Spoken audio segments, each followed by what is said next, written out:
Hello YouTube, this is Darkon633, back with another Star Wars review. Today we're going to take a look at the Star Wars 6-inch Black Series, Han Solo, based on obviously his younger appearance in Solo, A Star Wars Story. Now this figure is definitely pretty decent, even though I personally prefer the older figure since I just don't really like the actor that they chose for Han Solo still. He might be a lot better in the movie, but in just overall likeness as many others, I just don't really see him as Han Solo. But it's really going to go down to his actions rather than anything else. Anyway, so now take a look at the presentation and contents.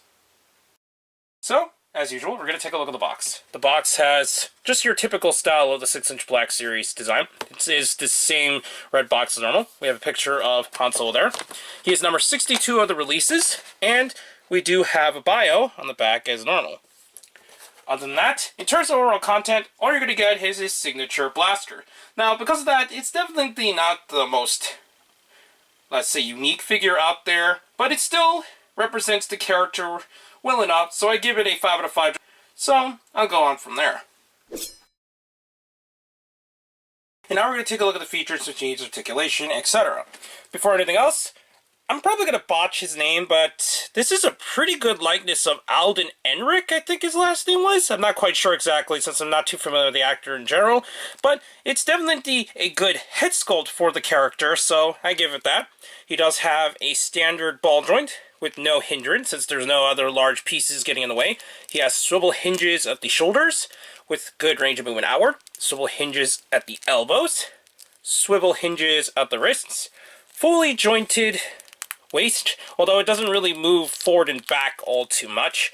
He has full movements in the hips, although the holster strap does get in the way a bit. He does have forward movement and backward movement. He has swivels at the thighs, double joints at the knees, and fully jointed ankles. So, in terms of articulation and the overall figure, it's definitely a well-made figure. Mine does have a few problems. It's kind of hard to tell, but in my opinion, I think the print is a little bit off-center to his face, and while it's not the worst, it does look kind of strange in some angles. And I think there is a little bit of warpage on his leg, causing it to kind of bend in a strange fashion.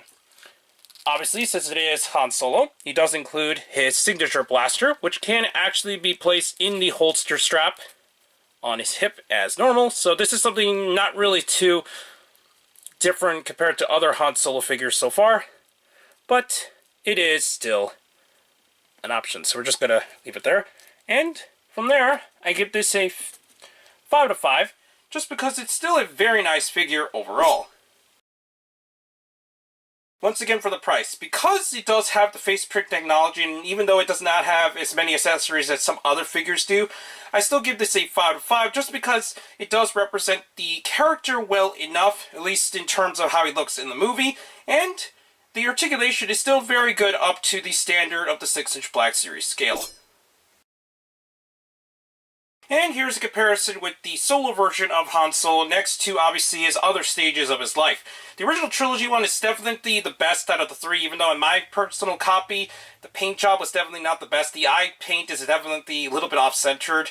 And unfortunately for old man Han Solo from The Force Awakens, his leg is extremely warped, so it looks very wonky just standing there. But overall, it's still nice, I guess, to see figures in the different ages of Han Solo as a character, so I guess I give Hasbro that.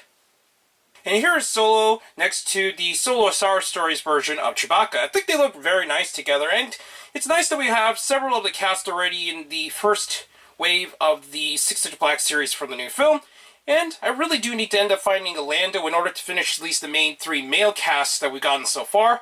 So I think they look really nice together, and I think Hasbro's done a fantastic job overall with their figure sculpting with this line so far.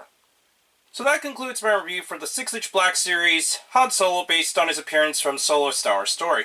Now, while I'm still kind of iffy on the actor even up to this point, this is definitely a very good figure to get, especially if you want to get all the main characters in the upcoming films, so I highly recommend tracking this one down. I got this one from Amazon, so this was when I was able to get a little bit cheaper since it was going under retail, so your best bet is to check Amazon and just the stores in general, since this figure, from what I can tell, is not impossible to find. Anyways, please comment, rate, and subscribe, and check out Hero Club and Hero Taku. Also check out Twitter, Darkon633, and also check me on Instagram under Darkon633 as well. Please check the little bell at the bottom of the screen in order to see my content go up as soon as possible, and please check down the other channels down below. I'll be back with more Star Wars reviews, but for now, I'll be seeing you later, YouTube. Bye.